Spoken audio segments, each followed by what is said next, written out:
منافق کی 3 نشانیاں ہیں،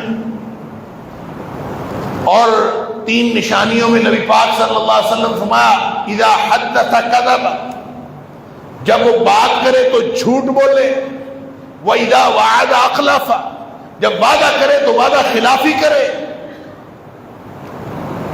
یہ منافقت کی نشانی، منافق تھا۔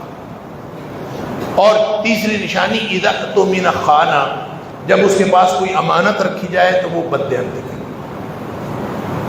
امانت کیا ہوتی ہے؟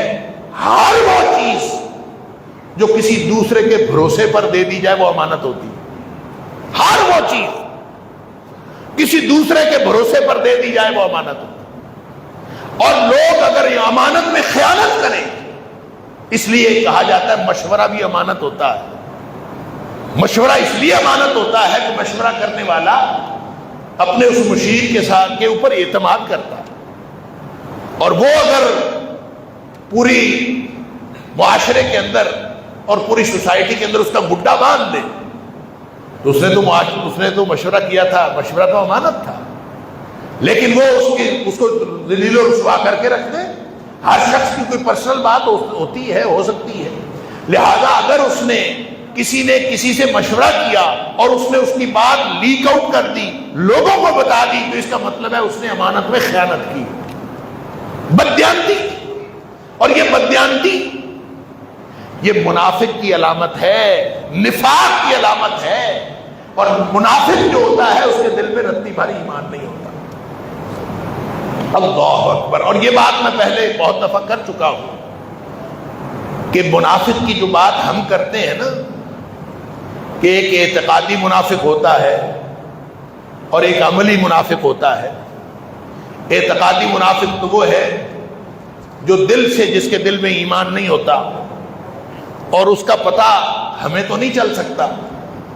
نبی کریم صلی اللہ علیہ وسلم کے دور میں اعتقادی منافق تھے جن کے بارے میں اللہ کریم نے بذریعہ وحی نبی پاک صلی اللہ علیہ وسلم کو بتا دیا تھا کہ یہ اعتقادی منافق ہے۔ لہذا اس کے بعد قیامت تک کے لیے جب وحی کا سلسلہ بند ہو گیا تو کیا خیال ہے اعتقادی منافقوں کا سلسلہ بند ہو گیا؟ اس کے بعد کوئی اعتقادی منافق نہیں ہو سکتا، یقیناً ہو سکتے۔ میں یہ سمجھتا ہوں، واللہ اعلم، اللہ کو اصل بات پتا ہے، میں یہ سمجھتا ہوں منافق ہوتا ہے چاہے اعتقادی ہو چاہے عملی۔ منافق وہی ہوتا ہے جس کو نبی پاک صلی اللہ علیہ وسلم کو ان کے بارے میں بذریعہ وحی بتا دیا گیا، اس کے بعد وحی کا سلسلہ بند ہو گیا تو نبی کریم صلی اللہ علیہ وسلم نے ہمیں نشانی بتا دی کہ یہ نشانیاں جس میں ہو وہ منافق ہے۔ وحی تو نہیں آنی، وحی تو نہیں آنی، نشانی بتا دی کہ جس شخص کے اندر یہ نشانی ہو وہ منافق ہے۔ یہاں فرمایا آیت المنافق ثلاث، منافق کی 3 نشانیاں ہیں۔ اور دوسری حدیث میں فرمایا کہ منافق جو ہوتا ہے، فرمایا اربع من کن فیہ کان منافقا خالصا، 4 باتیں جس شخص کے اندر پائی جائیں وہ پکا منافق ہے۔ کان منافقا خالصا، پکا منافق، جس کے اندر 4 باتیں پائی جائیں وہ پکا منافق۔ اس کا مطلب ہے جس کے اندر ایک بات پائی جائے وہ 25% منافق ہے، جس کے اندر 2 باتیں پائی جائیں وہ 50% منافق ہے، جس کے اندر 3 باتیں پائی جائیں وہ 75% منافق ہے، 3/4، اور جس کے اندر ساری باتیں پائی جائیں کانا منافقا خالصا، پکا منافق۔ اس میں 3 باتیں تو وہی ہیں جو اس حدیث کے اندر بیان ہوئی کہ بولے تو بات کرے تو جھوٹ بولے، جھوٹ بولنا، امانت میں خیانت کرنا، اور تیسری بات وعدہ خلافی کرنی، وعدہ کرنا اور اس وعدے کے خلاف کرنا۔ اللہ، یہ وعدے سے مراد صرف وہ معاہدہ نہیں ہوتا جو میں اور آپ لکھ کے کرتے ہیں، اسٹامپ پیپر کے اوپر لکھتے ہیں، صرف وہ وعدہ نہیں ہوتا، ہر وعدہ ہوتا۔ آپ کسی کو کہتے ہیں آپ ادھر کھڑے ہو جائے میں ابھی آتا ہوں، یہ وعدہ ہے۔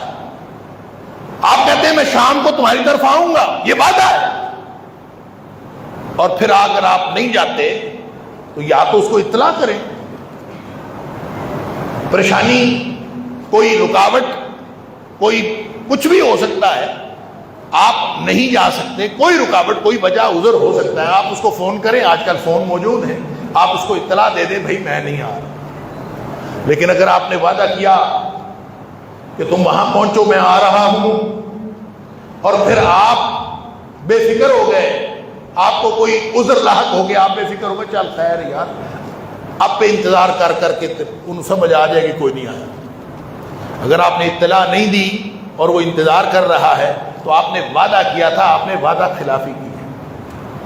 اللہ ھذا القیاس، منافق کوئی آسمان سے نہیں گرتا، یہ نشانیاں بتائی ہیں نبی اکرم صلی اللہ علیہ وسلم، اور اس میں ایک نشانی ہے جھوٹ بولنا۔ جو شخص جھوٹ بولتا ہے وہ پکا منافق ہے۔ یہاں قرآن کہتا ہے کہ اس کے اندر ایمان ہی کوئی نہیں ہے، اور ظاہر منافق کے اندر کوئی ایمان نہیں ہوتا، اور نبی پاک صلی اللہ علیہ وسلم نے فرمایا کہ مومن جھوٹا نہیں ہو سکتا، گویا جو جھوٹا ہے وہ مومن نہیں ہے، اور جو مومن ہے وہ جھوٹا نہیں ہے۔